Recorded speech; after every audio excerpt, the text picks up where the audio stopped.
Good morning students. ਬੱਚੇ ਅੱਜ ਅਸੀਂ ਚੰਦੋਆ ਜਿਹੜੀ ਸਟੋਰੀ ਕਰਨ ਜਾ ਰਹੇ ਹਾਂ ਤੇ ਕਹਾਣੀਕਾਰ ਦਾ ਨਾਮ ਡਾਕਟਰ ਕਰਤਾਰ ਸਿੰਘ ਸੂਰੀ ਹੈ ਤੇ ਜਿਹੜਾ ਚੰਦੋਆ ਇੱਕ ਕੱਪੜੇ ਦਾ ਬਣਿਆ ਹੁੰਦਾ ਹੈ ਤੇ ਗੁਰਦੁਆਰੇ ਦੇ ਵਿੱਚ ਜਿਹੜਾ ਉਹ ਚੜਾਇਆ ਜਾਂਦਾ ਹੈ ਤੇ ਜਿਹੜੀ ਕਹਾਣੀ ਹੈ ਸਾਰੀ ਚੰਦੋਏ ਦੇ ਆਲੇ ਦੁਆਲੇ ਹੀ ਘੁੰਮਦੀ ਹੈ। ਦੋਵੇਂ ਪਤੀ ਪਤਨੀ ਰੇਲ ਦਾ ਸਫ਼ਰ ਕਰ ਰਹੇ ਸਨ। ਜਿਉਣ ਸਿੰਘ ਬਾਰੀ ਦੀ ਫੱਟੀ ਨਾਲ ਢਾਸ ਨਾ ਲਾਈ ਊਂਘ ਰਿਹਾ ਸੀ ਤੇ ਇਸ ਤਰ੍ਹਾਂ ਕਹਿੰਦੇ ਕਿ ਇਹਦੇ ਵਿੱਚ ਕੀ ਹੈ, ਦੋਨੋਂ ਪਤੀ ਪਤਨੀ ਜਿਹੜੇ ਆ ਸਫ਼ਰ ਕਰ ਰਹੇ ਸਨ। ਜਿਉਣ ਸਿੰਘ ਜਿਹੜਾ ਬਾਰੀ ਦੀ ਫੱਟੀ, ਬਾਰੀ ਮਤਲਬ ਜਿਹੜਾ ਹੁੰਦਾ ਤਾਕੀ ਜਿਹੜੀ ਹੁੰਦੀ ਹੈ ਤੇ ਉਹਦੇ ਨਾਲ ਫੱਟੀ ਲੱਗੀ ਹੈ, ਉਹਦੇ ਨਾਲ ਢਾਸ ਨਾ ਲਾ ਕੇ ਊਂਘ ਨਾਲ ਮਤਲਬ ਸੌਂ ਰਿਹਾ ਸੀ ਜਿਸ ਤਰ੍ਹਾਂ। ਤੇ ਉਸਦੀ ਘਰ ਵਾਲੀ ਸਾਹਮਣੀ ਸੀਟ ਤੇ ਬੈਠੀ ਕਾਕੇ ਨੂੰ ਦੁੱਧ ਚੁੰਘਾ ਰਹੀ ਸੀ। ਕਾਕੇ ਤੋਂ ਵੱਡੀਆਂ ਦੋਵੇਂ ਕੁੜੀਆਂ ਉਸ ਦੇ ਨਾਲ ਗੁੱਛਾ ਮੁੱਛਾ ਹੋਈਆਂ ਸੁੱਤੀਆਂ ਹੋਈਆਂ ਸਨ ਤੇ ਇਸ ਤਰ੍ਹਾਂ ਕਹਿੰਦੇ ਕਿ ਜਿਹੜੀਆਂ ਕਾਕੇ ਤੋਂ ਵੱਡੀਆਂ ਕੁੜੀਆਂ ਸਨ, ਗੁੱਛਾ ਮੁੱਛਾ ਇੱਕਦਮ ਜਿਹੜੀਆਂ ਇਕੱਠੀਆਂ ਹੋ ਕੇ ਜਿਹੜੀਆਂ ਸੁੱਤੀਆਂ ਹੋਈਆਂ ਸਨ, ਜਿਵੇਂ ਉਹਨਾਂ ਨੂੰ ਠੰਡ ਲੱਗ ਰਹੀ ਹੋਵੇ। ਰੁੱਤ ਜੋ ਸਿਆਲ ਦੀ ਸੀ, ਜਦੋਂ ਸਰਦੀਆਂ ਦੀ ਰੁੱਤ ਹੁੰਦੀ ਤਾਂ ਅਸੀਂ ਇੱਕਦਮ ਇਕੱਠੇ ਹੋ ਕੇ ਲੰਮੇ ਪੈਂਦੇ ਹਾਂ ਤੇ ਇਸ ਤਰ੍ਹਾਂ ਕਹਿੰਦੇ ਕਿ ਜਿਹੜੀਆਂ ਉਹਨੀ ਦੋਨੋਂ ਕੁੜੀਆਂ ਸਨ ਉਹ ਦੋਨੋਂ ਸੋ ਰਹੀਆਂ ਸਨ। ਉਹ ਉਸਦੀ ਪਤਨੀ ਨੇ ਉਸਦੇ ਜੇਬ ਵੱਲ ਹੱਥ ਵਧਾਉਂਦਿਆਂ ਕਿਹਾ, ਜਿਹੜੀ ਜਿਉਣ ਸਿੰਘ ਸੀ ਉਹਦੀ ਪਤਨੀ ਜਿਹੜੀ ਸੀ, ਉਹਨੇ ਉਹਦੀ ਜਿਉਣ ਸਿੰਘ ਦੀ ਜੇਬ ਵੱਲ ਹੱਥ ਵਧਾਉਂਦਿਆਂ ਹੱਥ ਕਰਦਿਆਂ ਕਿਹਾ, ਕਰੋ ਨਾ ਉਰਾਂ ਬਟੂਆ। ਤੇ ਕਹਿੰਦਿਆਂ ਇੰਦਰ ਕੌਰ ਨੇ ਉਸਦੀ ਬਾਹਰਲੀ ਜੇਬ ਵਿੱਚੋਂ ਬਟੂਆ ਖਿੱਚ ਲਿਆ ਤੇ ਇਸ ਤਰ੍ਹਾਂ ਕਹਿੰਦੇ ਕਿ ਜਿਹੜੀ ਇੰਦਰ ਕੌਰ ਹੁਣ ਕੌਣ ਹੈ, ਜਿਉਣ ਸਿੰਘ ਦੀ ਘਰ ਵਾਲੀ। ਦੋਨੋਂ ਪਤੀ ਪਤਨੀ ਜਿਹੜੀ ਦੋਨੋਂ ਮੇਨ ਪਾਤਰ ਹਨ ਜਿਨ੍ਹਾਂ ਦੇ ਆਲੇ ਦੁਆਲੇ ਸਟੋਰੀ ਸਾਰੀ ਘੁੰਮਦੀ ਹੈ ਤੇ ਇਸ ਤਰ੍ਹਾਂ ਕਹਿੰਦੇ ਹੱਥ ਵਧਾਉਂਦਿਆਂ ਕਿਹਾ, ਕਹਿੰਦੀ ਕਿ ਤੁਸੀਂ ਉਰਾ ਕਰੋ ਇਹ ਬਟੂਆ। ਉਸ ਦੀ ਬਾਹਰਲੀ ਜੇਬ ਵਿੱਚੋਂ ਬਟੂਆ ਖਿੱਚ ਲਿਆ।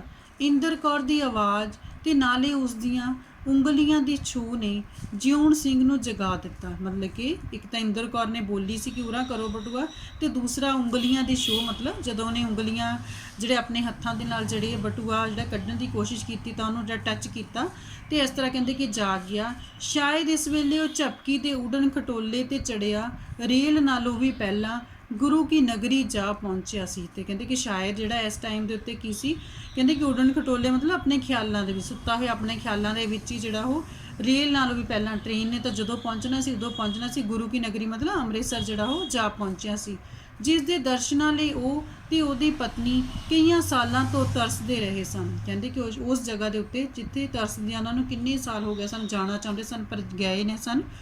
ਜਿਉਣ ਸਿੰਘ ਰੇਲਵੇ ਇੰਜਨ ਦਾ ਫਾਇਰਮੈਨ ਸੀ। ਜਿਸ ਤਰ੍ਹਾਂ ਹਰ ਜਿਹੜਾ ਡਿਪਾਰਟਮੈਂਟ ਵਿੱਚ ਪੋਸਟਾਂ ਜਿਸ ਤਰ੍ਹਾਂ ਹੁੰਦੀਆਂ, ਅਲੱਗ-ਅਲੱਗ ਜਿਹੜੇ ਅਹੁਦੇ ਹੁੰਦੇ ਹਨ, ਇਸ ਤਰ੍ਹਾਂ ਫਾਇਰਮੈਨ ਜਿਹੜਾ ਸੀਗਾ, ਜਿਹੜਾ ਅੱਗ ਜਿਹੜੀ ਉਹਦੇ ਵਿੱਚ ਰੇਲ ਜਿਹੜੀ ਪੁਰਾਣੇ ਸਮੇਂ ਦੀ ਟ੍ਰੇਨ ਹੁੰਦੀ, ਰੇਲ ਹੁੰਦੀ ਹੈ ਜਿਹੜੀ ਕੋਲੇ ਵਗੈਰਾ ਦੇ ਨਾਲ ਚੱਲਦੀ ਹੈ ਤੇ ਇਸ ਤਰ੍ਹਾਂ ਕਹਿੰਦੇ ਕਿ ਫਾਇਰਮੈਨ ਦਾ ਕੰਮ ਕਰਦਾ ਸੀ। ਰੇਲਵੇ ਇੰਜਨ ਦਾ ਫਾਇਰਮੈਨ ਸੀ ਜਿਉਣ ਸਿੰਘ। ਰੇਲਵੇ ਮੁਲਾਜ਼ਮ ਹੋਣ ਕਰਕੇ ਭਾਵੇਂ ਉਸਨੂੰ ਆਉਣ ਜਾਣ ਦਾ ਪਾਸ ਮਿਲ ਸਕਦਾ ਸੀ, ਪਰ ਤਾਂ ਵੀ ਉਸਦੇ ਰਸਤੇ ਵਿੱਚ ਇੱਕ ਮੁਸ਼ਕਿਲ ਆ ਬਣੀ। ਕਹਿੰਦੇ ਕਿ ਚਾਹੇ ਉਹਨੂੰ ਪਾਸ ਮਿਲ ਸਕਦਾ ਸੀਗਾ ਤੇ ਉਹ ਜਾ ਵੀ ਸਕਦਾ ਸੀ ਜਦੋਂ ਚਾਹੇ ਉੱਥੇ ਗੁਰੂ ਬਾਬੇ ਦੇ ਦਰਬਾਰ, ਪਰ ਕਹਿੰਦੇ ਉਹਦੇ ਰਸਤੇ 'ਚ ਇੱਕ ਮੁਸ਼ਕਿਲ ਸੀ ਜਿਸ ਲਈ ਉਸਦਾ ਅੰਮ੍ਰਿਤਸਰ ਜਾਣਾ ਪਿਛਾਂਹ ਪੈਂਦਾ ਗਿਆ। ਕਹਿੰਦੇ ਕਿ ਇੱਕ ਰੀਜ਼ਨ ਸੀ, ਇੱਕ ਕਾਰਨ ਸੀ ਜਿਹਦੇ ਕਰਕੇ ਉਹ ਜਾ ਨਹੀਂ ਸੀ ਸਕਿਆ। ਇਹ ਸੀ ਉਸਦੀ ਸੁੱਖਣਾ। ਉਹਦਾ ਰੀਜ਼ਨ ਕੀ ਸੀਗਾ? ਉਹਦੀ ਸੁੱਖਣਾ ਸੀ ਜਿਹੜੀ ਉਹਨੇ ਸੁੱਖੀ ਹੋਈ ਸੀ ਗੁਰੂ ਬਾਬੇ ਦੇ ਦਰਬਾਰ ਤੇ ਜਿਹਦੇ ਕਰਕੇ ਕਹਿੰਦੇ ਗਿਆ ਨਹੀਂ ਉਹ। ਜਿਹੜੀ ਉਸਨੇ ਸੁੱਖੀ ਹੋਈ ਸੀ ਚੰਦੋਆ ਚੜਾਉਣ ਦੀ, ਜਿਸ ਉੱਤੇ ਘੱਟੋ ਘੱਟ 100-125 ਰੁਪਇਆ ਖਰਚ ਆਉਂਦਾ ਸੀ। ਤੇ ਕਹਿੰਦੇ ਕਿ ਇਸ ਤਰ੍ਹਾਂ ਜਿਹੜੀ ਸੁੱਖਣਾ ਸੁੱਖੀ ਹੋਈ ਸੀ ਜਿਹਦੇ 100-125 ਰੁਪਈਆ ਖਰਚ ਆਉਣਾ ਸੀਗਾ। ਉਸ ਦੇ ਘਰ ਉੱਪਰੋਂ ਥੱਲੀ 2 ਕੁੜੀਆਂ ਹੋਈਆਂ, ਉਹ ਵੀ ਮਹੀਨੇ ਵਿੱਚ 32 ਦਿਨ ਬਿਮਾਰ ਰਹਿੰਦੀਆਂ। ਕਹਿੰਦੇ ਕਿ ਉਹਦੇ ਘਰ ਦੇ ਵਿੱਚ ਜਿਹੜੀਆਂ 2 ਕੁੜੀਆਂ ਸਨ ਉਹ ਵੀ ਬਿਮਾਰ ਰਹਿੰਦੀਆਂ ਸਨ ਜ਼ਿਆਦਾ ਕਰਕੇ ਤੇ ਬਿਮਾਰੀ ਉੱਤੇ ਖਰਚਾ ਹੁੰਦਾ ਰਹਿੰਦਾ ਸੀ। ਉੱਤੋਂ ਕਿਸੇ ਸਾਧੂ ਨੇ ਭਰਮ ਪਾ ਦਿੱਤਾ ਕਿ ਉਹਨਾਂ ਦੇ ਘਰ 5 ਕੁੜੀਆਂ ਹੋਰ ਆਉਣਗੀਆਂ ਤੇ ਉੱਤੋਂ ਕਹਿੰਦੇ ਕੋਈ ਸਾਧੂ ਜਿਹੜਾ ਨੇ ਵਹਿਮ ਪਾ ਦਿੱਤਾ, ਭਰਮ ਪਾਣਾ ਵਹਿਮ ਪਾਤਾ ਕਿ ਉਹਨਾਂ ਦੇ ਘਰ 5 ਕੁੜੀਆਂ ਜਿਹੜੀਆਂ ਹੋਰ ਆਉਣਗੀਆਂ। ਇਸ ਕੁੜੀਆਂ ਦੇ ਤੂਫਾਨੀ ਹੱਲੇ ਨੂੰ ਰੋਕਣ ਲਈ ਇੱਕ ਦਿਨ ਦੋਹਾਂ ਪਤੀ ਪਤਨੀ ਨੇ ਰਲ ਕੇ ਸੁੱਖਣਾ ਸੁੱਖੀ ਸੀ। ਕਹਿੰਦੇ ਕਿ ਜਿੱਦਾਂ ਉਹਨੂੰ ਵਹਿਮ ਪਾਇਆ ਸੀ, ਉਹ ਨਹੀਂ ਚਾਹੁੰਦੇ ਕਿ ਇੰਨੀਆਂ ਕੁੜੀਆਂ ਉਹਨਾਂ ਦੇ ਘਰ ਹੋਣ, ਕਿਉਂਕਿ ਉਹਨਾਂ ਦੇ ਘਰ ਦਾ ਗੁਜ਼ਾਰਾ ਪਹਿਲਾਂ ਹੀ ਬੜੀ ਮੁਸ਼ਕਿਲ ਨਾਲ ਹੋ ਰਿਹਾ ਸੀ ਤੇ ਇਸ ਕਰਕੇ ਉਹਨਾਂ ਨੇ ਰਲ ਕੇ ਸੁੱਖਣਾ ਸੁੱਖੀ ਸੀ ਕਿ ਉਹਨਾਂ ਦੇ ਘਰ ਮੁੰਡਾ ਹੋਵੇ। ਜੇ ਉਹਨਾਂ ਦੇ ਘਰ ਪੁੱਤਰ ਹੋ ਪਵੇ ਤਾਂ ਅੰਮ੍ਰਿਤਸਰ ਵਾਲੇ ਗੁਰੂ ਬਾਬੇ ਦੇ ਦਰਬਾਰ ਸੁੱਚਾ ਚੰਦੋਆ ਚੜਾਉਣਗੇ। ਠੀਕ ਹੈ, ਤੇ ਕਹਿੰਦੇ ਕਿ ਉਹਨਾਂ ਨੇ ਸੁੱਖਣਾ ਸੁੱਖੀ ਸੀ ਚੰਦੋਆ ਚੜਾਉਣ ਦੀ ਕਿ ਜਿਹਨਾਂ ਦੇ ਘਰ ਮੁੰਡਾ ਹੋਏਗਾ। ਗੁਰੂ ਬਾਬੇ ਨੇ ਨੇੜਿਓਂ ਹੋ ਕੇ ਸੁਣੀ। ਕਹਿੰਦਾ ਮਤਲਬ ਜਦੋਂ ਸ਼ਾਇਦ ਉਹਨਾਂ ਨੇ ਸੁੱਖਣਾ ਸੁੱਖੀ ਸੀ ਤੇ ਜਿੱਦਾਂ ਗੁਰੂ ਬਾਬਾ ਕੋਲ ਹੀ ਹੁੰਦਾ, ਸੁਣਦਾ ਹੁੰਦਾ ਤੇ ਇਸ ਤਰ੍ਹਾਂ ਕਹਿੰਦੇ ਆਉਂਦੇ ਸਾਲ ਉਹਨਾਂ ਨੇ ਜਿਉਣ ਸਿੰਘ ਨੂੰ ਪੁੱਤਰ ਬਖਸ਼ ਦਿੱਤਾ। ਤੇ ਕਹਿੰਦੇ ਕਿ ਆਉਂਦੇ ਸਾਲ ਹੀ ਜਿਹੜੇ ਉਹਨਾਂ ਦੇ ਘਰ ਇਹ ਉਹਨਾਂ ਨੂੰ ਪੁੱਤਰ ਦੀ ਪ੍ਰਾਪਤੀ ਹੋਈ। ਤਨਖਾਹ ਉਸਦੀ ਸੀ ਜੋ ਫਾਇਰਮੈਨ ਦੀ ਹੁੰਦੀ। ਕਹਿੰਦੇ ਕਿ ਤਨਖਾਹ ਉਹਦੀ ਬਹੁਤ ਘੱਟ ਸੀ ਜਿੰਨੀ ਕਿ ਫਾਇਰਮੈਨ ਦੀ ਹੁੰਦੀ ਹੈ। ਕੁੱਲ 80 ਰੁਪਏ ਸੀ, ਜਿਸ ਨਾਲ ਮਸੀਂ ਮਰ ਕੇ ਚੌਹਾਂ ਪੰਜਾਂ ਜੀਆਂ ਦਾ ਲੂਣ ਤੇਲ ਹੀ ਪੂਰਾ ਹੁੰਦਾ ਸੀ। ਤੇ ਕਹਿੰਦੇ ਕਿ ਲੂਣ ਤੇਲ ਪੂਰਾ ਨਾ ਘਰ ਦਾ ਗੁਜ਼ਾਰਾ ਬੜੀ ਮੁਸ਼ਕਿਲ ਨਾਲ ਹੋਣਾ। ਇਹਦਾ ਮਤਲਬ ਕਹਿਣ ਦਾ ਮਤਲਬ ਇੱਕ ਮਹੀਨੇ 'ਚ 5-7 ਬਚ ਜਾਂਦੇ, ਦੂਜੇ ਮਹੀਨੇ ਅਚਾਨਕ ਕੋਈ ਐਸੀ ਤੋੜ ਆ ਬਣਦੀ, 10-5 ਦਾ ਉਲਟਾ ਕਰਜ਼ ਚੜ੍ਹ ਜਾਂਦਾ। ਕਹਿੰਦੇ ਕਿ ਜੇ ਕਿਸੇ ਮਹੀਨੇ 5-7 ਰੁਪਈਏ ਬਚਾ ਲੈਂਦੇ ਤਾਂ ਦੂਜੇ ਮਹੀਨੇ ਕੋਈ ਨਾ ਕੋਈ ਖਰਚਾ ਇੱਦਾਂ ਦਾ ਆ ਜਾਂਦਾ ਕਿ ਉਲਟਾ 5-10 ਰੁਪਈਏ ਉਹਨਾਂ ਨੂੰ ਕਰਜ਼ਾ ਲੈ ਕੇ ਖਰਚਣਾ ਪੈਂਦਾ। ਪਰ ਸੁੱਖਣਾ ਨੂੰ ਤਾਂ ਨਹੀਂ ਸੀ ਟਾਲਿਆ ਜਾ ਸਕਦਾ, ਇਹ ਤਾਂ ਹਰ ਹੀਲੇ ਦੇਣੀ, ਕਹਿੰਦੇ ਕਿ ਤਾਂ ਹਰ ਹਾਲਤ 'ਚ ਦੇਣੀ ਸੀ।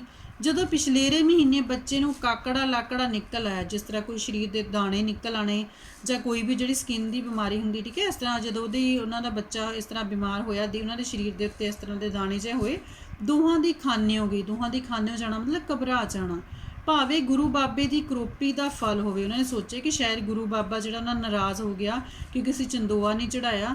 ਦੋਹਾਂ ਨੇ ਅਰਜ਼ੋਈਆਂ ਕੀਤੀਆਂ, ਅਰਜ਼ੋਈਆਂ ਅਰਦਾਸ ਕਰਨੀ ਰੱਬ ਦੇ ਅੱਗੇ, ਹੇ ਸੱਚਿਆ ਪਾਤਸ਼ਾਹ ਜੀ ਮਿਹਰ ਕਰਕੇ ਦਿੱਤਾ ਹੀ ਹੈ ਤਾਂ ਹੁਣ ਇਸ ਦਾ ਧਾਗਾ ਲੰਮਾ ਕਰੀ, ਅਸੀਂ ਇਸ ਦੇ ਰਾਜੀ ਹੋਣ ਤੇ 40 ਦਿਨਾਂ ਦੇ ਅੰਦਰ ਤੇਰੇ ਦਰਬਾਰ ਵਿੱਚ ਚੰਦੋਆ ਚੜਾਵਾਂਗੇ। ਇਸ ਤਰ੍ਹਾਂ ਕਹਿੰਦੇ ਕਿ ਉਹਨਾਂ ਨੇ ਅਰਦਾਸ ਕੀਤੀ ਕਿ ਜੇ ਹੁਣ ਦਿੱਤਾ ਹੀ ਆ ਤਾਂ ਕਹਿੰਦੇ ਕਿ ਧਾਗਾ ਲੰਮਾ ਕਰੀ, ਮਤਲਬ ਇਹਨਾਂ ਦੀ ਉਮਰ ਲੰਬੀ ਕਰੀ ਇਸ ਮੁੰਡੇ ਸਾਡੇ ਦੀ। ਤੇ ਕਹਿੰਦੇ ਕਿ ਅਸੀਂ ਇਹਦੇ ਠੀਕ ਹੋਣ ਤੋਂ ਬਾਅਦ ਕਹਿੰਦੇ ਕਿ ਜਿਹੜਾ 40 ਦਿਨ ਦੇ ਵਿੱਚ ਚੰਦੋਆ ਚੜਾਵਾਂਗੇ। ਤੇ ਫਿਰ ਜਿਉਣ ਸਿੰਘ ਨੂੰ ਗੁਰੂ ਬਾਬੇ ਦੀ ਜ਼ਾਹਰਾ ਕਰਾਮਾਤ ਨਜ਼ਰ ਆਈ। ਜ਼ਾਹਰਾ ਕਰਾਮਾਤ ਮਤਲਬ ਜਿੱਦਾਂ ਕਿ ਉਹਨਾਂ ਨੇ ਬਹੁਤ ਜਲਦੀ ਅਰਦਾਸ ਕਰਨ ਤੋਂ ਬਾਅਦ ਬਹੁਤ ਜਲਦੀ ਠੀਕ ਹੁੰਦਾ ਨਜ਼ਰ ਆਇਆ। ਜਦੋਂ ਉਸਦਾ ਕਾਕਾ 8 ਵਾਰੀ ਦੇ ਅੰਦਰ ਨਵਾਂ ਨਰੋਆ ਹੋ ਗਿਆ, ਕਹਿੰਦੇ ਕਿ ਥੋੜ੍ਹੀ ਦੇਰ ਦੇ ਵਿੱਚ ਹੀ, ਕੁਛ ਹੀ ਘੰਟਿਆਂ ਦੇ ਵਿੱਚ ਹੀ ਕਹਿੰਦੇ ਕਿ ਜਿਹੜਾ ਆ ਉਹ ਨਵਾਂ ਨਰੋਆ ਮਤਲਬ ਬਿਲਕੁਲ ਤੰਦਰੁਸਤ ਹੋ ਗਿਆ ਉਹਨਾਂ ਦਾ ਮੁੰਡਾ। ਖੁਸ਼ੀ ਤੇ ਸ਼ਰਧਾ ਨਾਲ ਦੋਹਾਂ ਪਤੀ ਪਤਨੀ ਦੀਆਂ ਰੂਹਾਂ ਬਾਗੋ ਬਾਗ ਹੋ ਗਈਆਂ। ਰੂਹਾਂ ਬਾਗੋ ਬਾਗ ਹੋਣੀਆਂ, ਮਨ ਖੁਸ਼ ਹੋ ਜਾਣਾ। ਪਰ ਅਗਲੇ ਸਵਾਲ ਨੇ ਉਹਨਾਂ ਦੀ ਖੁਸ਼ੀ ਨੂੰ ਕਿਰਕਿਰਾ ਕਰ ਦਿੱਤਾ, ਚੰਦੋਏ ਲਈ ਰੁਪਏ। ਪਰ ਅਗਲਾ ਉਹਨਾਂ ਦੇ ਸਾਹਮਣੇ ਕੀ ਸਵਾਲ ਸੀਗਾ ਕਿ ਚੰਦੋਆ ਜਿਹੜਾ ਅਸੀਂ ਚੜਾਉਣਾ ਹੈ ਉਹਦੇ ਲਈ ਰੁਪਏ ਕਿੱਥੋਂ ਆਉਣਗੇ, ਕਿੱਦਾਂ ਅਸੀਂ ਪ੍ਰਬੰਧ ਕਰਾਂਗੇ। ਨਿਰਾ ਰੁਪਈਆਂ ਦਾ ਹੀ ਸਵਾਲ ਨਹੀਂ ਸੀ, ਇਹ ਤੋਂ ਵੀ ਵੱਡਾ ਸਵਾਲ ਸੀ ਛੁੱਟੀ ਦਾ। ਕਹਿੰਦੇ ਕਿ ਸਿਰਫ ਰੁਪਈਆਂ ਦੀ ਗੱਲ ਵੀ ਨਹੀਂ ਸੀ, ਇਹ ਤੋਂ ਵੱਡਾ ਸਵਾਲ ਸੀ ਜਿਉਣ ਸਿੰਘ ਦੀ ਛੁੱਟੀ ਦਾ, ਜਿਹੜੀ ਉਹਨੂੰ ਕਿਉਂਕਿ ਇੱਕ ਦਿਨ ਦੇ ਵਿੱਚ ਵਾਪਸ ਨਹੀਂ ਸੀ ਆਇਆ ਸਕਦਾ, ਉਹਨੂੰ 4-5 ਛੁੱਟੀਆਂ ਦੀ ਜ਼ਰੂਰਤ ਸੀ ਜਿਹੜੀਆਂ ਨਹੀਂ ਸੀ ਮਿਲ ਰਹੀਆਂ ਉਸਨੂੰ, ਕਿਉਂਕਿ ਉਸਦੀ ਛੁੱਟੀ ਡਿਊ ਨਹੀਂ ਸੀ, ਕੋਈ ਵੀ ਛੁੱਟੀ ਉਹਦੀ ਬਚਦੀ ਨਹੀਂ ਸੀਗੀ। ਉਹ ਨਾਲੋਂ ਨਾਲ ਜਿਹੜੀਆਂ ਉਹਦੀਆਂ ਛੁੱਟੀਆਂ ਸਨ ਉਹ ਲੈ ਲੈਂਦਾ ਸੀ, ਕਦੀ ਬੱਚਿਆਂ ਦੀ ਬਿਮਾਰੀ ਕਰਕੇ, ਕਦੀ ਰਿਸ਼ਤੇਦਾਰਾਂ ਦੇ ਮਰਨਿਆਂ ਪਰਨਿਆਂ ਤੇ ਜਾਣ ਲਈ, ਤੇ ਕਦੀ ਲਗਾਤਾਰ ਰਾਤ ਦੀ ਡਿਊਟੀ ਦੇ ਨੀਂਦੇ ਕੱਟ ਕਹਿੰਦੇ ਕਿ ਬਹੁਤ ਸਾਰੇ ਰੀਜ਼ਨ ਸਨ ਉਹਦੇ ਛੁੱਟੀ ਜਿਹੜੇ ਲੈਣ ਦੇ। ਕਦੀ ਕਹਿੰਦੇ ਕਿ ਬੱਚੇ ਬਿਮਾਰ ਹੁੰਦੇ, ਕਦੀ ਕੋਈ ਰਿਸ਼ਤੇਦਾਰ ਦੇ ਕਿਸੇ ਦੀ ਮੌਤ ਹੋ ਜਾਂਦੀ, ਕਦੇ ਕਹਿੰਦੇ ਰਾਤ ਦੀ ਡਿਊਟੀ ਕਰਕੇ ਨੀਂਦਾ ਹੁੰਦਾ ਤਾਂ ਕਰਕੇ ਬਿਮਾਰ ਹੋ ਜਾਂਦਾ, ਤਾਂ ਉਹਨੂੰ ਛੁੱਟੀ ਜਿਹੜੀ ਲੈਣੀ ਪੈਂਦੀ ਸੀ ਕਰਕੇ ਕੋਈ ਛੁੱਟੀ ਉਹਦੀ ਬਚਦੀ ਨਹੀਂ ਸੀ, ਜਿਸ ਕਰਕੇ ਇਹਨਾਂ ਹੀ ਖਾਤਿਆਂ ਵਿੱਚ ਉਸਦੀਆਂ ਸਾਰੀਆਂ ਛੁੱਟੀਆਂ ਲੇਖੇ ਲੱਗ ਗਈਆਂ। ਕਹਿਣ ਦਾ ਮਤਲਬ ਸਾਰੀਆਂ ਛੁੱਟੀਆਂ ਉਹਦੀਆਂ ਖਤਮ ਹੋ ਚੁੱਕੀਆਂ ਸਨ। ਬੜੀ ਹਫੜਾ ਦਫੜੀ ਮੱਚੀ, ਉਸਨੇ ਹੱਦੋਂ ਬਾਲੀ ਨੱਠ ਭੱਜ ਕੀਤੀ। ਕਹਿੰਦੇ ਕਿ ਬਹੁਤ ਹੀ ਜ਼ਿਆਦਾ ਹੁਣ ਛੁੱਟੀ ਲਈ ਪੈਸਿਆਂ ਲਈ ਜਿਹੜੀ ਹੈ ਕਹਿੰਦੇ ਕਿ ਹਫੜਾ ਦਫੜੀ ਸੀ ਉਹਨਾਂ 'ਚ, ਕਹਿੰਦੇ ਬਹੁਤ ਜ਼ਿਆਦਾ ਨੱਠ ਭੱਜ ਕੀਤੀ ਉਹਨਾਂ ਨੇ, ਕੋਸ਼ਿਸ਼ ਕੀਤੀ। ਸ਼ੰਟਰ ਤੋਂ ਲੈ ਕੇ ਫੋਰਮੈਨ ਤੱਕ ਸਭ ਦੀਆਂ ਖੁਸ਼ਾਮਦਾਂ ਕੀਤੀਆਂ। ਸਭ ਤੋਂ ਪਹਿਲਾਂ ਨੇ ਛੁੱਟੀ ਲੈਣ ਲਈ ਸਭ ਦੀਆਂ ਖੁਸ਼ਾਮਦਾਂ ਕੀਤੀਆਂ, ਛੋਟੇ ਤੋਂ ਲੈ ਕੇ ਵੱਡੇ ਅਫਸਰ ਤੱਕ ਉਸਨੇ। ਕਿਵੇਂ ਉਸਨੂੰ ਬਹੁਤੀ ਨਹੀਂ ਤਾਂ 1 ਹਫ਼ਤੇ ਦੀ ਛੁੱਟੀ ਮਿਲ ਜਾਵੇ, ਤਾਂ ਮਸੀਂ ਕਿਤੇ ਜਾ ਕੇ ਉਸਨੂੰ 5 ਦਿਨਾਂ ਦੀ ਛੁੱਟੀ ਮਿਲੀ। ਕਹਿੰਦੇ ਕਿ ਬੜੀ ਮੁਸ਼ਕਿਲ ਦੇ ਨਾਲ ਲੱਗੇ ਕਿ 1 ਹਫ਼ਤੇ ਦੀ ਮਿਲ ਜਾਵੇ, ਇੰਨੀਆਂ ਮਿਹਨਤਾਂ ਤਰਲੇ ਤੋਂ ਬਾਅਦ ਉਸਨੂੰ 5 ਦਿਨ ਦੀ ਛੁੱਟੀ ਮਿਲੀ। ਹੁਣ ਬਾਕੀ ਸਵਾਲ ਰਹਿ ਗਿਆ ਰੁਪਇਆਂ ਦਾ, ਤੇ ਹੁਣ ਕੀ ਸੀ, ਛੁੱਟੀ ਮਿਲ ਗਈ ਤੇ ਸਵਾਲ ਸੀ ਰੁਪਇਆਂ ਦਾ ਕਿ ਰੁਪਇਆਂ ਦੀ ਜ਼ਰੂਰਤ ਸੀ। ਰੇਲ ਦਾ ਪਾਸ ਭਾਵੇਂ ਸਰਕਾਰੀ ਸੀ, ਪਰ ਖਰਚਲੇ ਚੰਦੋਏ ਦੀ ਰਕਮ ਪਾ ਕੇ ਘੱਟੋ ਘੱਟ 150 ਲੋੜੀਂਦਾ ਸੀ। ਕਹਿੰਦੇ ਕਿ ਚਾਹੇ ਰੇਲ ਦਾ ਪਾਸ ਉਹਨਾਂ ਦਾ ਸਰਕਾਰੀ ਸੀ, ਆਉਣ ਜਾਣ ਦਾ ਕਿਰਾਇਆ ਉਹਨਾਂ ਦਾ ਖਰਚ ਨਹੀਂ ਸੀ ਹੋਣਾ, ਪਰ ਚੰਦੋਏ ਦਾ ਜਿਹੜਾ ਕੱਪੜਾ ਲੈਣਾ ਸੀ ਉਹਦੇ ਵਾਸਤੇ ਘੱਟੋ ਘੱਟ ਕਹਿੰਦੇ 150 ਰੁਪਇਆ ਜਿਹੜਾ ਉਹਨਾਂ ਦੀ ਜ਼ਰੂਰਤ ਸੀ ਉਸ ਟਾਈਮ 'ਤੇ ਚਾਹੀਦਾ ਸੀ। ਚਲੋ ਰਤੀ ਮਾਸਾ ਚੰਦੋਏ ਦੇ ਕੱਪੜੇ ਵਿੱਚ ਕਿਰਸ ਕਰ ਲਈ ਜਾਏਗੀ। ਕਹਿੰਦੇ ਕਿ ਚਲੋ ਚੰਦੋਏ ਦਾ ਕੱਪੜਾ ਕੋਈ ਜ਼ਿਆਦਾ ਵਧੀਆ ਨਹੀਂ, ਥੋੜ੍ਹਾ ਹਲਕਾ ਲੈ ਲਿਆ ਜਾਏਗਾ। ਉਤਲੇ ਖਰਚ ਦਾ ਭਾਂਗਾ ਮਾਮੇ ਦੇ ਘਰ ਜਾ ਕੇ ਟਿਕਣ ਕਰਕੇ ਨਿਕਲ ਜਾਏਗਾ। ਭਾਂਗਾ ਮਤਲਬ ਕਮੀ, ਜਿਹੜੀ ਉੱਪਰਲਾ ਖਰਚਾ ਜਿਹੜੀ ਹੈ ਚਲੋ ਕਹਿੰਦੇ ਕਿ ਉਹ ਕਿੱਦਾਂ ਪੂਰਾ ਹੋ ਜਾਏਗਾ। ਉਹਨਾਂ ਦਾ ਮਾਮਾ ਜਿਉਣ ਸਿੰਘ ਦਾ ਮਾਮਾ ਜਿਹੜਾ ਅੰਮ੍ਰਿਤਸਰ ਰਹਿੰਦਾ ਸੀ, ਉਹਦੇ ਘਰ ਜਾ ਕੇ ਰਹਿ ਲਵਾਂਗੇ ਤਾਂ ਜਿਹੜਾ ਸਾਡਾ ਉੱਥੇ ਰਹਿਣ ਦਾ ਖਰਚਾ ਜਿਹੜਾ ਹੋ ਜਾਏਗਾ। ਫਿਰ ਵੀ 100 ਕੁ ਰੁਪਏ ਦਾ ਇੰਤਜ਼ਾਮ ਤਾਂ ਕਰਨਾ ਹੀ ਹੋਵੇਗਾ। ਉਹਨੂੰ ਕਹਿੰਦੇ ਕਿ ਘੱਟੋ ਘੱਟ ਫਿਰ ਵੀ ਚਲੋ 50 ਰੁਪਏ ਅਸੀਂ ਇੱਦਾਂ ਕੱਢ ਦਿੰਦੇ, ਫਿਰ ਵੀ 100 ਰੁਪਏ ਦਾ ਜਿਹੜਾ ਇੰਤਜ਼ਾਮ ਤਾਂ ਕਰਨਾ ਪੈਣਾ, 100 ਰੁਪਏ ਤਾਂ ਚਾਹੀਦੇ ਸੀ। ਇਸ ਰਕਮ ਲਈ ਜਿਉਣ ਸਿੰਘ ਨੇ ਕੋਈ ਹੀਲਾ ਬਾਕੀ ਨਾ ਛੱਡਿਆ। ਕਹਿੰਦੇ ਹਰ ਢੰਗ ਤਰੀਕਾ, ਹਰ ਕੋਸ਼ਿਸ਼ ਕੀਤੀ ਕਿ ਮੈਨੂੰ ਜਿਹੜੇ ਇੰਨੇ ਪੈਸੇ ਮਿਲ ਜਾਣ। ਤੇ ਇਸ ਰਕਮ ਲਈ ਉਸਨੇ ਸਾਥੀ ਮਜ਼ਦੂਰ ਵੀ ਵਿਚਾਰੇ ਉਸ ਵਰਗੇ ਨੰਗ ਸਨ। ਕਹਿੰਦੇ ਕਿ ਇਸ ਰਕਮ ਲਈ ਉਹਨੇ ਹਰ ਕੋਸ਼ਿਸ਼ ਕੀਤੀ ਤੇ ਉਹਦੇ ਸਾਥੀ ਮਜ਼ਦੂਰਾਂ ਦੇ ਕੋਲੇ ਹੁਣ ਪੈਸੇ ਲੈ ਸਕਦੇ ਨਾਲ ਜਿਹੜੇ ਕੰਮ ਕਰਦੇ, ਕਹਿੰਦੇ ਉਹ ਵੀ ਵਿਚਾਰੇ ਨੰਗ ਸਨ, ਉਹਨਾਂ ਦੇ ਘਰ ਦਾ ਖਰਚਾ ਵੀ ਉੱਦੇ ਚੱਲਦਾ ਸੀ ਕਿਉਂਕਿ ਤਨਖਾਹ ਸਾਰਿਆਂ ਦੀ ਘੱਟ ਸੀ। ਫਿਰ ਵੀ ਜਿੰਨਾ ਕਿਸੇ ਤੋਂ ਸਰਿਆ ਉਹਨਾਂ ਨੇ ਉਸਨੂੰ ਦਿੱਤਾ। ਤਾਂ ਕਿਤੇ ਮਸੀਂ 50 ਕੁ ਰੁਪਏ ਉਸ ਪਾਸ ਜੁੜੇ। ਕਹਿੰਦੇ ਕਿ ਫਿਰ ਵੀ ਜਿੰਨੀ ਕਿਸੇ ਤੋਂ ਹੋ ਸਕਿਆ ਸਭ ਨੇ, ਜਿਹੜੇ ਕੋਈ 5 ਰੁਪਏ ਕੋਈ 10 ਰੁਪਏ ਕਿੱਦਾਂ ਦੇ ਕੇ, ਕਹਿੰਦੇ ਕਿ ਮਸਾਂ ਉਹਦੇ ਕੋਲ 50 ਰੁਪਏ ਜੁੜੇ ਸਨ। ਅੰਮ੍ਰਿਤ ਹੁਣ ਜਦ ਕਿ ਘੱਟੋ ਘੱਟ ਉਹਨੂੰ ਚਾਹੀਦੇ ਸਨ 100 ਰੁਪਈਆ। ਅੰਮ੍ਰਿਤਸਰ ਦੀ ਯਾਤਰਾ ਨੂੰ ਤਾਂ ਲਮਕਾਇਆ ਨਹੀਂ ਜਾ ਸਕਦਾ, ਜਦ ਕਿ ਕਾਕੇ ਨੂੰ ਰਾਜ਼ੀ ਹੋਇਆ ਮਹੀਨੇ ਤੋਂ ਜ਼ਿਆਦਾ ਹੋ ਗਿਆ ਸੀ। ਉਹਨਾਂ ਨੇ 40 ਦਿਨਾਂ ਦੀ ਜਿਹੜੀ ਸੁੱਖੀ ਸੀ। ਕਹਿੰਦੇ ਕਿ ਹੁਣ ਕੀ ਸੀ, ਰਾਜ਼ੀ ਹੋਏ ਨੂੰ ਮਹੀਨੇ ਤੋਂ ਜ਼ਿਆਦਾ ਹੋ ਗਏ ਸੀ, 40 ਦਿਨ ਹੋਣ ਵਾਲੇ ਸਨ। ਜੇ 40ਵਾਂ ਦਿਨ ਟੱਪ ਗਿਆ ਤਾਂ ਨਾ ਜਾਣੀਏ ਗੁਰੂ ਬਾਬੇ ਦੇ ਦਰ ਤੋਂ ਬੇਮੁਖ ਹੋ ਕੇ ਕਿਹੜੇ ਕਸ਼ਟਾਂ ਦਾ ਮੂੰਹ ਵੇਖਣਾ ਪਵੇ। ਕਹਿੰਦੇ ਕਿ ਪਤਾ ਨਹੀਂ ਫਿਰ ਜੇ ਹੁਣ 40 ਦਿਨ ਵੀ ਨਿਕਲ ਗਿਆ ਤਾਂ ਪਤਾ ਨਹੀਂ ਹੁਣ ਫਿਰ ਜਿਹੜਾ ਗੁਰੂ ਬਾਬੇ ਦੀ ਕਰੋਪੀ ਦਾ ਸਾਨੂੰ ਸਾਹਮਣਾ ਕਰਨਾ ਪਏਗਾ ਕਿ ਮੁੰਡਾ ਜਿਹੜਾ ਸਾਡਾ ਉਹਨੂੰ ਕੋਈ ਹੋਰ ਬਿਮਾਰੀ ਦਾ ਸਾਹਮਣਾ ਨਾ ਕਰਨਾ ਪਵੇ। ਅਖੀਰ ਜਦੋਂ ਹੋਰ ਪੈਸਿਆਂ ਲਈ ਕੋਈ ਰਾਹ ਨਾ ਸੁੱਝਿਆ ਤਾਂ ਜਿਉਣ ਸਿੰਘ ਨੇ ਸਲਾਹ ਕੀਤੀ। ਕਹਿੰਦੇ ਕਿ ਹੋਰ ਕੋਈ ਰਸਤਾ ਨਹੀਂ ਉਹਨਾਂ ਨੂੰ ਨਜ਼ਰ ਆ ਰਿਹਾ ਸੀ ਕਿ ਹੋਰ ਪੈਸੇ ਕਿੱਦਾਂ ਜਿਹੜੇ ਉਹਨਾਂ ਦਾ ਪ੍ਰਬੰਧ ਕੀਤਾ ਜਾਵੇ। ਫਿਰ ਉਹਨਾਂ ਨੇ ਸਲਾਹ ਕੀਤੀ, ਅੰਮ੍ਰਿਤਸਰ ਵਾਲੇ ਮਾਮਾ ਜੀ ਕਿਹੜੀ ਮਰਜ਼ ਦੀ ਦੁਆ ਨੇ। ਕਹਿੰਦੇ ਕਿ ਅੰਮ੍ਰਿਤਸਰ ਮਾਮਾ ਜਿਹੜੇ ਉਹ ਕਿਸ ਦਿਨ ਕੰਮ ਆਉਣਗੇ ਸਾਡੇ, ਅਤੇ ਇਸ ਕਰਕੇ ਉਹਨਾਂ ਨੇ ਸੋਚਿਆ ਕਿ ਇੱਕ ਲੱਖਾਂਪਤੀ ਆਦਮੀ ਇੰਨੀ ਵੀ ਮਦਦ ਨਹੀਂ ਕਰੇਗਾ। ਉਹਨਾਂ ਨੇ ਸੋਚਿਆ ਕਹਿੰਦੇ ਕਿ ਉਹ ਲੱਖਾਂਪਤੀ ਕਹਿੰਦੇ ਕਿ ਇੰਨੀ ਵੀ ਮਦਦ ਨਹੀਂ ਕਰੇਗਾ ਉਹ ਸਾਡੀ। ਇਸ ਹੌਸਲੇ 'ਤੇ ਜੋੜਾ ਆਪਣੇ ਬਾਲ ਬੱਚੇ ਨੂੰ ਅੰਮ੍ਰਿਤਸਰ ਦੀ ਯਾਤਰਾ ਲਈ ਗੱਡੀ 'ਤੇ ਸਵਾਰ ਹੋ ਗਿਆ ਨੇ ਕਿ ਬੱਚੇ ਨੂੰ ਲੈ ਕੇ, ਅਤੇ ਕਹਿੰਦੇ ਕਿ ਅੰਮ੍ਰਿਤਸਰ ਦੀ ਯਾਤਰਾ ਲਈ ਸਵਾਰ ਹੋ ਗਿਆ ਇਹ ਸੋਚ ਕੇ ਕਿ ਚਲੋ ਸਾਡਾ ਮਾਮਾ ਮਦਦ ਕਰ ਦੇਗਾ, ਬਾਕੀ ਪੈਸਾ ਨਹੀਂ ਤਾਂ ਅਸੀਂ ਚੰਦੋਆ ਚੜ੍ਹਾਉਣ ਦੀ ਜਿਹੜੀ ਉਹ ਪੂਰੀ ਕਰ ਦਾਂਗੇ। ਅੱਖਾਂ ਖੁੱਲ੍ਹਣ 'ਤੇ ਜਿਉਣ ਸਿੰਘ ਨੇ ਤੱਕਿਆ, ਇੰਦਰ ਕੌਰ ਬਟੂਏ 'ਚੋਂ ਨੋਟ ਕੱਢ ਕੇ ਗਿਣ ਰਹੀ ਸੀ। ਕਹਿੰਦੇ ਕਿ ਜਦੋਂ ਹੀ ਅੱਖਾਂ ਉਹਦੀਆਂ ਖੁੱਲੀਆਂ, ਕਿਉਂਕਿ ਹੁਣ ਸਟੋਰੀ ਜਿਹੜੀ ਸਭ ਤੋਂ ਪਹਿਲਾਂ ਸਟਾਰਟਿੰਗ ਹੈ ਹੁਣ ਉੱਥੇ ਵਾਪਸ ਚਲੇ ਗਈ ਹੈ, ਅਤੇ ਕਹਿੰਦੇ ਹੁਣ ਦੱਸ ਰਹੇ ਸੀ ਕਿ ਕਿਉਂ ਸਫ਼ਰ ਕਰ ਰਹੇ ਸਨ ਇਹ ਸਟੋਰੀ ਇੱਥੇ ਤੱਕ। ਅਤੇ ਹੁਣ ਕਹਿੰਦੇ ਕਿ ਵਾਪਸ ਜਦੋਂ ਹੁਣ ਉੱਥੇ ਸਟੋਰੀ ਚਲੇ ਗਈ, ਜਦੋਂ ਸ਼ੁਰੂ ਦੇ ਵਿੱਚ ਜਿਹੜੀ ਇੰਦਰ ਕੌਰ ਹੈ ਜਿਉਣ ਸਿੰਘ ਦੇ ਜਿਹੜਾ ਜੇਬ ਦੇ ਵਿੱਚੋਂ ਬਟੂਆ ਕੱਢ ਰਹੀ ਸੀ, ਅਤੇ ਹੁਣ ਜਿਹੜੀ ਇੰਦਰ ਕੌਰ ਹੈ ਬਟੂਏ ਦੇ ਵਿੱਚੋਂ ਨੋਟ ਕੱਢ ਕੇ ਗਿਣ ਰਹੀ ਸੀ। ਹੁਣ ਵਾਪਸ ਸਟੋਰੀ ਉੱਥੇ ਆ ਗਈ ਹੈ ਕਿ ਘੜੀ ਮੁੜੀ ਫੋਲਣ ਬਹਿ ਜਾਂਦੀ ਹੈ ਬਟੂਏ ਨੂੰ। ਜਿਉਣ ਸਿੰਘ ਨੇ ਮਿੱਠਾ ਜਿਹਾ ਰੋਸ ਪ੍ਰਗਟ ਕੀਤਾ, ਹਲਕੇ ਜਿਹੇ ਜਿਹੜੇ ਗੁੱਸੇ ਦੇ ਨਾਲ ਉਹਨੇ ਕਿਹਾ ਕਿਤੇ ਵੱਧ ਜਾਣੇ ਨੇ ਘੜੀ ਮੁੜੀ ਗਿਣਨ ਨਾ। ਕਹਿੰਦੇ ਕਿ ਕਿਉਂ ਬਾਰ-ਬਾਰ ਪੈਸੇ ਗਿਣੀ ਜਾਂਦੀ ਹੈ, ਉਹ ਕਿਹੜੇ ਵੱਧ ਜਾਣੇ, ਜਿੰਨੇ ਪੈਸੇ ਆ ਉਨੇ ਹੀ ਰਹਿਣੇ ਹੈ। ਤੇ ਇੰਦਰ ਕੌਰ ਜਿਹੜੀ ਆ ਉਹਨੂੰ ਥੋੜਾ ਡਰ ਸੀ, ਇਸੇ ਕਰਕੇ ਬਾਰ-ਬਾਰ ਜਿਹੜਾ ਉਹ ਪੈਸੇ ਗਿਣ ਰਹੀ ਸੀ। ਵੱਧ ਤੇ ਨਹੀਂ ਜਾਣੇ। ਇੰਦਰ ਕੌਰ ਥੋੜੀ ਜਿਹੀ ਬੇਵਸੀ ਤੇ ਕੁਝ ਸ਼ਰਮਿੰਦਗੀ ਦੇ ਭਾਵ ਵਿੱਚ ਬੋਲੀ, ਪਰ ਮੈਨੂੰ ਤੇ ਇਹ ਧੁੜਕੂ ਲੱਗਾ ਹੋਇਆ ਵੀ ਜੇ ਮਾਮੇ ਹੋਰਾਂ ਕੋਲੋਂ ਨਾ ਮਿਲੇ ਫਿਰ ਕੀ ਬਣੇਗਾ। ਕਹਿੰਦੇ ਕਿ ਜੇ ਮਾਮੇ ਉਹਨਾਂ ਨੇ ਸਾਡੀ ਮਦਦ ਨਾ ਕੀਤੀ, ਮੈਨੂੰ ਧੁੜਕੂ ਮਤਲਬ ਇਹੀ ਮੈਨੂੰ ਡਰ ਲੱਗਿਆ ਹੋਇਆ, ਜੇ ਮਾਮੇ ਉਹਨਾਂ ਨੇ ਮਦਦ ਨਾ ਕੀਤੀ ਤਾਂ ਫਿਰ ਕੀ ਬਣੇਗਾ। ਸੱਚ ਕਿਸੇ ਕਿਹਾ, ਜਿਉਣ ਸਿੰਘ ਫਖਰੀ ਲਹਿਜ਼ੇ ਵਿੱਚ ਬੋਲਿਆ, ਜਨਾਨੀਆਂ ਦੀ ਖੁਰੀ ਪਿੱਛੇ ਮੱਤ ਹੁੰਦੀ ਹੈ। ਬਜਾ ਵੇਰੀ ਸਮਝਾਇਆ ਤੈਨੂੰ ਪਈ ਤੂੰ ਫਿਕਰ ਨਾ ਕਰ। ਉਹਨੂੰ ਥੋੜਾ ਜਿਹਾ ਫਖਰ ਸੀ, ਮਾਣ ਸੀ ਆਪਣੇ ਮਾਮੇ ਤੇ, ਇਸੇ ਲਹਿਜ਼ੇ ਇਸ ਢੰਗ ਤਰੀਕੇ ਨਾਲ ਬੋਲਿਆ। ਕਹਿੰਦੇ ਕਿ ਪਤਾ ਹੀ ਕਿ ਜਨਾਨੀਆਂ ਨੂੰ ਜਿਹੜੀ ਇਹ ਘੱਟ ਅਕਲ ਹੁੰਦੀ ਹੈ। ਕਹਿੰਦੇ ਕਿ ਤੈਨੂੰ 50 ਵਾਰ ਇੰਨੀ ਵਾਰ ਸਮਝਾ ਚੁੱਕਾ, ਤੂੰ ਫਿਕਰ ਨਾ ਕਰ।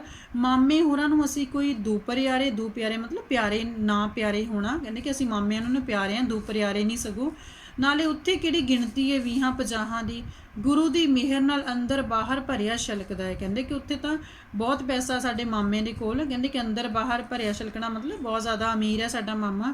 ਤੂੰ ਵੇਖੀ ਤੇ ਸਹੀ ਇੱਕ ਵਾਰੀ, ਮਾਮੀ ਮੇਰੀ ਜਿਹੜੀ ਹੈ ਸੁਭਾਅ ਦੀ ਅਸਲੋਂ ਮਾੜੀ ਨਹੀਂ। ਕਹਿੰਦੇ ਕਿ ਮੇਰੀ ਮਾਮੀ ਜਿਹੜੀ ਹੈ ਉਹਦਾ ਸੁਭਾਅ ਬਹੁਤ ਚੰਗਾ, ਉਹ ਵੀ ਮਾੜੀ ਨਹੀਂ ਹੈ, ਗੱਲ ਚਾਹੇ ਜਿੱਦਾਂ ਦੀ ਮਰਜ਼ੀ ਕਰਦੀ ਹੈ।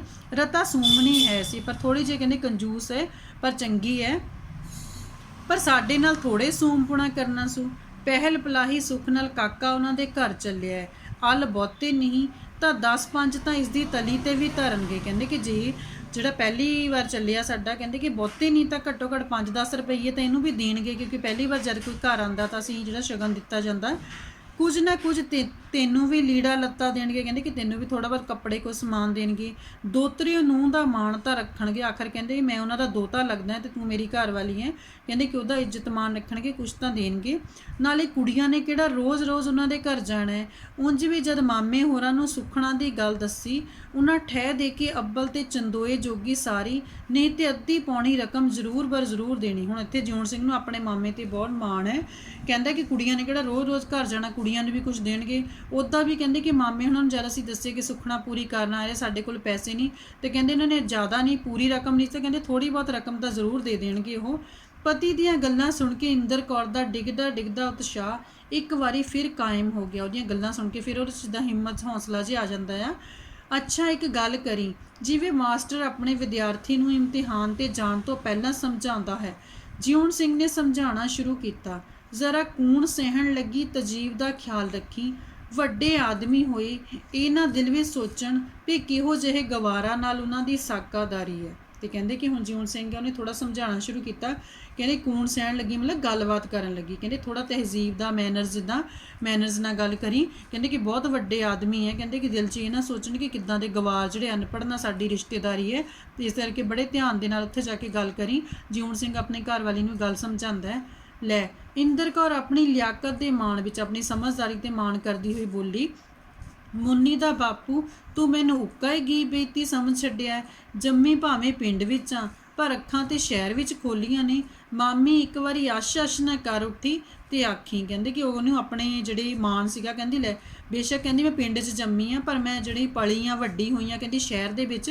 ਕਹਿੰਦੀ ਕਿ ਇੱਕ ਵਾਰ ਆਸ਼ ਨਾ, ਕਹਿੰਦੀ ਕਿ ਮੇਰੀ ਤਾਰੀਫ ਨਾ ਕੀਤੀ ਤਾਂ ਮਾਮੀ ਨੇ ਫਿਰ ਮੈਨੂੰ ਕਹੀ ਕਿ ਮੈਂ ਇਸ ਢੰਗ ਨਾਲ ਗੱਲ ਕਰਾਂਗੀ। ਸ਼ਾਬਾਸ਼ੀ ਸ਼ਾਬਾਸ਼ੀ ਕਹਿ ਕੇ ਮੁਸਕਰਾਉਂਦਿਆਂ ਜਿਉਣ ਸਿੰਘ ਨੇ ਦਾਦ ਦਿੱਤੀ। ਉਸ ਦੀ ਸਲਾਹ ਤਾਂ ਇੱਕ ਅੱਧ ਥਾਪੀ ਦੇਣ ਦੀ ਹੋਈ, ਪਰ ਲਾਗੇ ਬੈਠੀਆਂ ਸਵਾਰੀਆਂ ਦੇ ਲਿਹਾਜ਼ੋਂ ਉਹ ਐਸਾ ਨਾ ਕਰ ਸਕਿਆ।